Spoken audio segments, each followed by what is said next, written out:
बिस्मिल्लाहिर्रहमानिर्रहीम। अस्सलाम वालेकुम वरहमतुल्लाहि वबरकातुहू। कैसे हैं बच्चों आप? ये आपके उर्दू का पीरियड है। पहले दुआ पढ़ लेते हैं। रब्बी ज़िदनी इल्मा, ए मेरे रब मेरे इल्म में इजाफ़ा फरमा। आज बेटे हम क़वाइद का काम करेंगे, तो अपनी कॉपियों में क़वाइद का पोर्शन खोलें।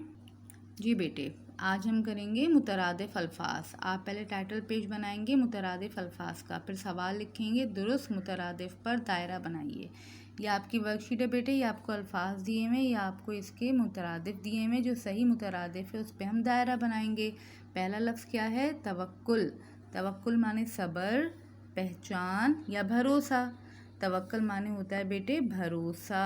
हमें अल्लाह पे तवक्कुल करना चाहिए, हमें अल्लाह पे भरोसा करना चाहिए। दूसरा है बेटे अलामात। किसी बीमारी की अलामात ज़ाहिर हो रही हैं, यानी एहसानात ज़ाहिर हो रहे हैं, निशानात ज़ाहिर हो रहे हैं, या पैगामात ज़ाहिर हो रहे हैं। जी, अलामात माने होता है निशानात। किसी बीमारी के निशानात ज़ाहिर हो रहे हैं। फिर है मुसर्रत। आपसे मिलकर बड़ी मुसर्रत हुई, यानी कि खुशी, हैरानी या वीरानी। खुशी, ठीक है। मुसर्रत माने खुशी। फिर है दाना। वो शख्स बहुत दाना है, बहुत अच्छे फैसले करता है। दाना माने सादिक, जाहिल या आकिल। जी, दाना माने आकिल, बहुत अक्लमंद है। उसके बाद है मदाह।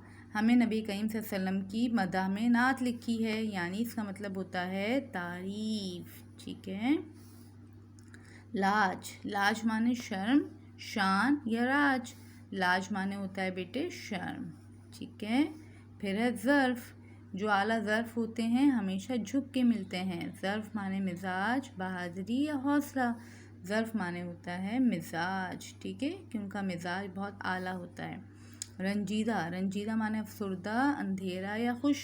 रंजीदा माने होता है अफसुर्दा, ठीक है बेटे। ये वर्कशीट है, ये मुतरादिफ़ अल्फ़ाज़ की। ये आपको अपनी कॉपी में करनी है। जज़ाकल्लाह। अस्सलामु अलैकुम वरहमतुल्लाहि वबरकातुहू।